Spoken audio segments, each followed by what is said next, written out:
কৃষকের চোখে সোনালি স্বপ্ন, আর মাঠ জুড়ে সেই সোনালি ধান। কিন্তু এই স্বপ্ন কি দুঃস্বপ্নে পরিণত হচ্ছে? মাথার ঘাম পায়ে ফেলে ফলানো ফসল ঘরে তোলার সময় যখন শ্রমিক পাওয়া যায় না, বা সাধ্যের বাহিরে মজুরি চেয়ে বসে, তখন কৃষকের বুকের ভেতরটা কেমন করে তা শুধু সেই জানে। আর শ্রমিক পেলেও কাঠফাটা রোদে কাস্তে হাতে একা কতটুকু কাটা যায়।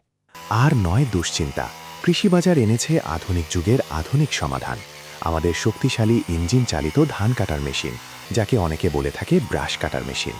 মাত্র ৮ কেজি ওজনের এই হালকা মেশিনটি পিঠে বহনযোগ্য, ফলে যে কোনো জমিতে কাজ করা হবে একদম সহজ। 0.8 কিলোওয়াট আউটপুট পাওয়ারের এই শক্তিশালী ইঞ্জিন আপনাকে দেবে কাজের দারুণ গতি। এর ৭০০ মিলি ফুয়েল ট্যাঙ্কের কারণে বারবার তেল ভরার ঝামেলাও নেই। কয়েকজন শ্রমিকের কাজ এখন আপনি একাই করবেন, তাও কোনো ক্লান্তি ছাড়াই। এটি শুধু ধানই কাটে না, বরং একপাশে সুন্দরভাবে গুছিয়েও রাখে। সময় বাঁচবে, টাকা বাঁচবে, আর বাঁচবে আপনার হাড় ভাঙা খাটুনি। আপনার সোনালী ফসল নিরাপদভাবে ঘরে তুলতে আজই অর্ডার করুন কৃষি বাজারের ধান কাটার মেশিনটি। বিস্তারিত জানতে আমাদের ফেসবুক পেজে মেসেজ করুন বা ওয়েবসাইট ভিজিট করুন। স্ক্রিনে দেওয়া নাম্বারে সরাসরি কল করুন। কৃষি বাজার, কৃষকের পাশে সবসময়।